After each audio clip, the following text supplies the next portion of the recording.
ọ̀pọ̀lọpọ̀ ni ò tiẹ̀ mọ̀ wípé iṣẹ́ ńlá ń bẹ níwájú kábíyèsí Olúbàdàn tilẹ̀ Ìbàdàn Ọba Sẹ́nitọ́ Rashidi Ladoja bí gómìnà ìpínlẹ̀ Ọ̀yọ́ ẹnjiníà Olúwaṣèyí Mákindé bí ó ṣe kéde orúkọ kábíyèsí Olúbàdàn tilẹ̀ Ìbàdàn gẹ́gẹ́ bí alága ìgbìmọ̀ lọ́balọ́ba nípínlẹ̀ Ọ̀yọ́. Eléyìí ló mú kí òǹkọ̀wé onígègé àrà Ògúngbílé Emmanuel Olúdọ̀tun ló jẹ́ kí ọkọ̀ àwọn nǹkan tí kábíyèsí Olúbàdàn tilẹ̀ Ìbàdàn Ọba Sẹ́nitọ́ Rashidi Ladoja tí wọ́n gbọ́dọ̀ ṣe, tí wọ́n gbọ́dọ̀ mọ̀, tí wọ́n gbọ́dọ̀ gùnlé, tí wọ́n sì gbọ́dọ̀ mú ní pàtàkì gẹ́gẹ́ bí wọ́n ṣe wà lórí àga gẹ́gẹ́ bí alága ìgbìmọ̀ lọ́balọ́ba ní ìpínlẹ̀ Ọ̀yọ́. Kí wá ni àwọn nǹkan tí òǹkọ̀wé yìí kọ?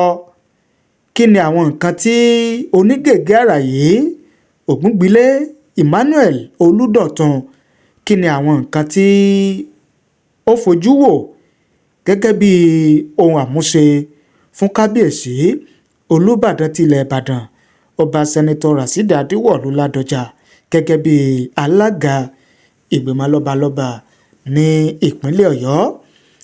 Ẹ jẹ́ kí n mú wá fún yín ká jọ gbọ́ láti bẹ̀rẹ̀ títí dé parí. Mo sì fẹ́ kí ẹ bá ní pín kó lè rìn jìnnà dáadáa. Kódà ẹ bá ní share rẹ̀ kó dọ̀dọ̀ kábíyèsí Ọba Sẹ́nitọ́ Rashidi Ladoja Olúbàdàn tilẹ̀ Ìbàdàn káwọn náà ó rí i.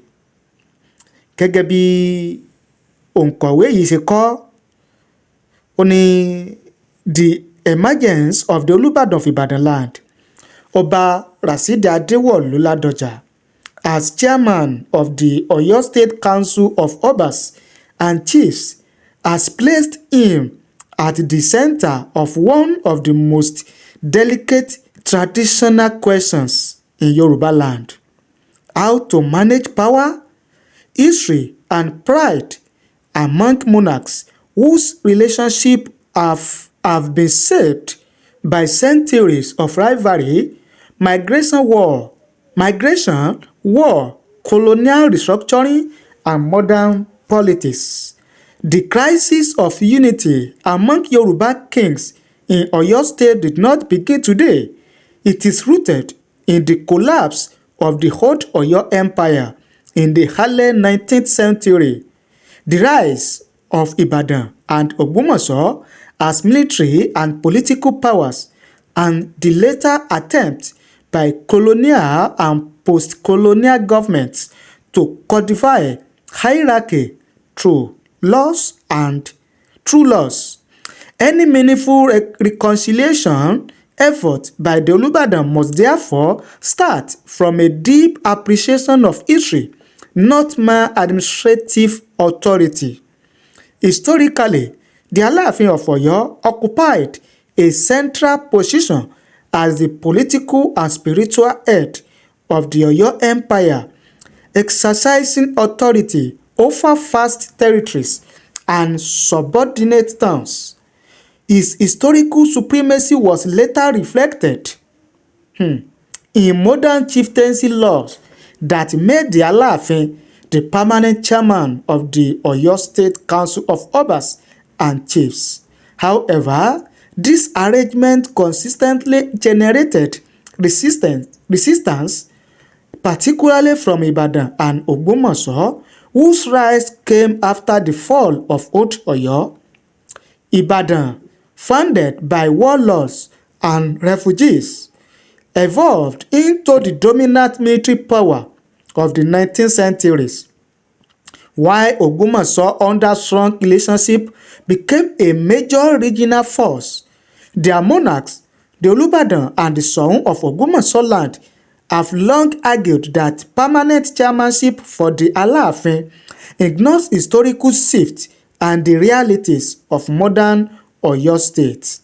This disagreement, adding into open political and legal battles with Ibadan and Ogbomoso, highlight repeatedly rejecting any attempt to restore permanent leadership to Oyo, seeing it as symbolic subjugation rather than tradition. The recent adoption of a rotational chairmanship system by the Oyo State House of Assembly was meant to resolve this long-standing impasse, but instead it has exposed deeper fractures. The Alaafin's rejection of the process, including his public denial that he consented to rotation and his absence at the inauguration, signals that reconciliation cannot be achieved by legislation alone. Added to this is the often overlooked tension involving other powerful monarchs, especially the Olubadan of Ibadanland, whose historical rivalry with Ògbómọ̀ṣọ́ and uneasy relationship with the Ṣọ̀ún has lingered for decades. These conflicts are not merely personal, they are rooted in boundary disputes, claims of seniority, war history, and perceived marginalization within the traditional council structure.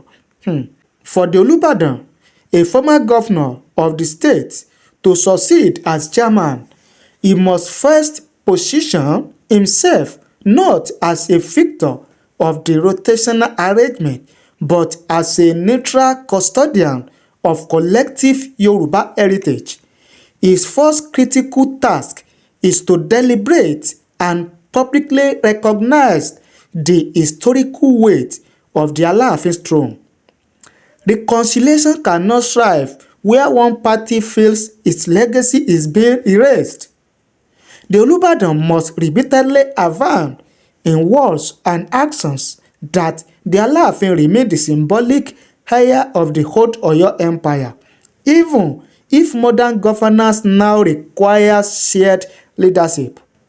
This acknowledgement is essential to reducing the perception that rotation is an attempt to dethrone Oyo culturally rather than an effort to balance authority in a modern state.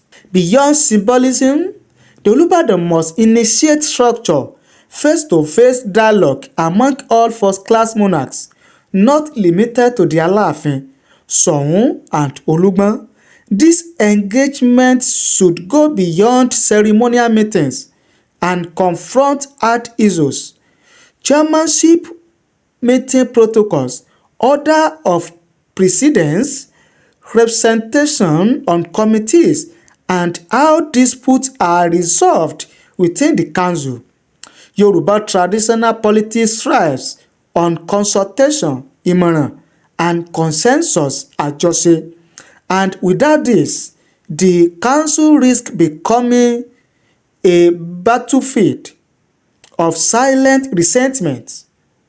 The Olubadan strength here lies in Ibadan's historical role as a mediator, a city that absorbed diverse groups and thrived on negotiation rather than inherited supremacy. Equally important is the need to institutionalize fairness, not just promise it. Rotation must be reflected in practical governance, where meetings are held, who control the council secretariat, how decisions are communicated, and how often each monarch domain hosts council activities. If rotation exists only in name, while power remains concentrated, suspicion will persist. By ensuring that Ibadan, Oyo, Ògbómọ̀ṣọ́, Orílẹ̀-Ègbón, and other traditional centers visibly share responsibility, the Olubadan can transform the council from a symbol of rivalry into an instrument of collective leadership. Even more, the Olubadan must also be conscious of the role of politics and government interference in fueling traditional conflicts. Many of the recent disputes among Yoruba kings have been exacerbated by state actors who exploit divisions for political convenience. As chairman, the Olubadan must maintain a careful balance, working with the governor and legislature while defending the autonomy and dignity of the traditional institution. This includes insisting that future amendments to chieftaincy law involve broad consultation with monarchs, so reforms are not seen as impositions from outside. Finally, reconciliation must extend beyond palace walls. The Olubadan should champion joint cultural and developmental initiatives that force cooperation rather than competition. When monarchs jointly endorse cultural festivals, youth programs, peace initiatives, or heritage preservation projects, unity becomes feasible and meaningful to the people. Over time, shared achievements can soften entrenched rivalries far more effectively than declarations or laws. In the end, the Olubadan's greatest challenge and opportunity lies in transforming the chairmanship from a contested seat into a moral authority. If he leads with humility, historical sensitivity, and deliberate inclusiveness, it can gradually de-escalate decades of mistrust among Yoruba kings in Oyo State. However, if reconciliation is treated as a political win rather than a cultural duty, the rotational system may only deepen divisions. The future of traditional unity in Oyo State now rests on whether the Olubadan chooses to rule as a chairman or as a bridge. Gẹ́gẹ́ bí onígègé àrà òǹkọ̀wé Ògúngbílé Emmanuel Olúdọ̀tun bí wọ́n ṣe kọ òun náà ni ẹgbọ́ tí a mú wá fún yín yẹn. Ohun tí fírìnfíntì yẹn náà ń sọ ní ìgékúrú ní ṣókí òun náà ni wípé kábíyèsí Olúbàdàn tilẹ̀ Ìbàdàn ọba sẹ́nitọ́ Rashidi Ladoja wọ́n ti di alága ìgbìmọ̀ lọ́balọ́ba lóòótọ́, ṣùgbọ́n ohun tó dáa jù tí ó yẹ kí kábíyèsí Olúbàdàn tilẹ̀ Ìbàdàn kí wọ́n mú lọ́kùnkúndùn, kí wọ́n gùn lé láti lo àǹfààní orí àlééfà gẹ́gẹ́ bí alága ìgbìmọ̀ lọ́balọ́ba nípínlẹ̀ Ọ̀yọ́, òun ni láti jẹ́ pé kí wọ́n wá gbogbo ọ̀nà tí wàhálà, ọ̀tẹ̀, àìsífẹ̀ẹ́, àìsí àjọṣe láàrin àwọn lọ́balọ́ba nípínlẹ̀ Ọ̀yọ́ tó ti wà ńlẹ̀ tẹ́lẹ̀ kó dohun ìgbàgbé, kí wọ́n mọ̀ lórí ìtẹ́ alága ìgbìmọ̀ lọ́balọ́ba yẹn gẹ́gẹ́ bí àǹfààní láti ṣe kíni o, láti ṣe bó ṣe wù wọ́n. Kó má jẹ́ pé ó kọ lásán, ọlá tó wà lórí ipò yẹn ni kábíyèsí ó gbé lérí, kí wọ́n lo àǹfààní orí ipò yẹn láti jẹ́ pé kí ìrẹ́pọ̀, ìtẹ̀síwájú, ìṣọ̀kan, ìdàgbàsókè àjọṣe kó wà láàrin àwọn lọ́balọ́ba, kí wọ́n gbìyànjú láti jẹ́ kí àwọn ọba yòókù yàtọ̀ fún àwọn tí wọ́n jọ máa pín ipò alága lọ́balọ́ba yìí tí wọ́n jọ máa pín jẹ, kí wọ́n gba àwọn ọba yòókù náà láàyè káwọn náà ó lẹ́nu lọ́rọ̀ nínú ìṣàkóso ìgbìmọ̀ lọ́balọ́ba nípínlẹ̀ Ọ̀yọ́, kí wọ́n jẹ́ kí àwọn ọba yòókù mọ̀ wípé ọba làwọn náà, àwọn náà ní ohun ṣe fún ìdàgbàsókè ìpínlẹ̀ Ọ̀yọ́, ìdàgbàsókè ìgbìmọ̀ lọ́balọ́ba àti àwọn ọ̀rọ̀ míì tí òǹkọ̀wé yẹn sọ tí mo ti mú wá fún yín. Ẹ̀yin gẹ́gẹ́ bí ẹnìkan, kí ni ìmọ̀ràn yín fún kábíyèsí ọba Olúbàdàn tilẹ̀ Ìbàdàn gẹ́gẹ́ bí alága ìgbìmọ̀ lọ́balọ́ba nípínlẹ̀ Ọ̀yọ́? Kí ni àwọn nǹkan tí ẹ̀yin rò wípé kábíyèsí Olúbàdàn tilẹ̀ Ìbàdàn ọba sẹ́nitọ́ Rashidi Ladoja tí bàbá lè ṣe lórí ipò yìí gẹ́gẹ́ bí alága ìgbìmọ̀ lọ́balọ́ba kí ìrẹ́pọ̀, ìfẹ́, àjọṣe, ìṣọ̀kan, ìlọsíwájú kó lè bá ìgbìmọ̀ lọ́balọ́ba nípínlẹ̀ Ọ̀yọ́. Ẹ fi ṣọwọ́ sí wa láàyè kọ́mẹ̀ nísàlẹ̀ fídíò yìí. Ẹ jẹ́ kí n dé iléeṣẹ́ Amidst Enterprise, iléeṣẹ́ tí wọ́n lórúkọ rere, iléeṣẹ́ tí wọ́n gbọ̀rẹ̀kẹ̀jigẹ̀, iléeṣẹ́ tí wọ́n nírìírí àti òye nípa bá a ṣe bá ní fi orúkọ iléeṣẹ́ sílẹ̀ pẹ̀lú àjọ Corporate Affairs Commission CAC. Bóyá ẹ̀yin fẹ́ fi orúkọ iléeṣẹ́ yín sílẹ̀, ìyẹn business name, àbí ẹ fẹ́ upgrade business name yín sí liability company, wọ́n ń ṣe nílé iṣẹ́ Amidst Enterprise. Bóyá ẹ̀yin dẹ̀ fẹ́ gba certificate TIN, ìyẹn tax identification number certificate, ẹ fẹ́ gbà á, iṣẹ́ wọn ni nílé iṣẹ́ Amidst Enterprise. Bákan náà, bóyá àjọ tàbí association kan lẹ́yìn ní tí ẹ wá fẹ́ fi orúkọ sílẹ̀ lọ́dọ̀ àjọ Corporate Affairs Commission CAC, kẹ́ lè láǹfààní sí àwọn owó ìrànwọ́ tí ìjọba àpapọ̀ tí wọ́n ń fún àwọn onílé iṣẹ́ àti àwọn ẹgbẹ́jẹgbẹ́ tí wọ́n bá ti forúkọ sílẹ̀. Ẹ bá iléeṣẹ́ Amidst Enterprise, ẹ bá wọn sọ̀rọ̀. Mo sì mọ̀ wípé ayọ̀ ni yóò padà já sí, torí pé ọ̀pọ̀lọpọ̀ àwọn tí wọ́n ti ń bá wọn dòwò pọ̀ tí wọ́n ń gbéṣẹ́ fún wọn ò ní wọ́n kan sára tí wọ́n sì ń dúpẹ́ nígbẹ̀yìn. Ìdí abájọ ni pé wọn kì í fi iṣẹ́ wọn falẹ̀. Àsìkò péréte òun náà ni ohun tí wọ́n bá yín ṣe òní yóò jáde. Bóyá ìforúkọsílẹ̀ iléeṣẹ́ ni àbí ti NGO, ìyẹn non-governmental organization, tàbí ẹ̀yin fẹ́ ṣe NIN modification, wọ́n ń ṣe nílé iṣẹ́ Amidst Enterprise. Bákan náà, bóyá ẹ̀yin fẹ́ máa gbé ọjà local goods, ẹ fẹ́ máa gbé lọ sí orílẹ̀-èdè míì, ẹ wá ń wá ọ̀nà àbáyọ, ẹ fẹ́ gba ìwé ẹ̀rí tí ẹ fi lè mọ láǹfààní láti máa gbé ọjà lọ sí ilẹ̀ òkèrè, ìyẹn export license, iléeṣẹ́ Amidst Enterprise wọ́n bá yín ṣe lọ́nà ìrọ̀rùn láì ní fi àsìkò ṣòfò. Bákan náà, iléeṣẹ́ Amidst Enterprise wọ́n bá ní gba international passport ní àárín àsìkò péréte láì ní fi àsìkò ṣòfò tí kò sì ní ná yín ní wàhálà kankan. Nítorí wá jẹ́ kó rọrùn ni wípé kò síbi tẹ́ ẹ̀ ti lè bá wọn dòwò pọ̀.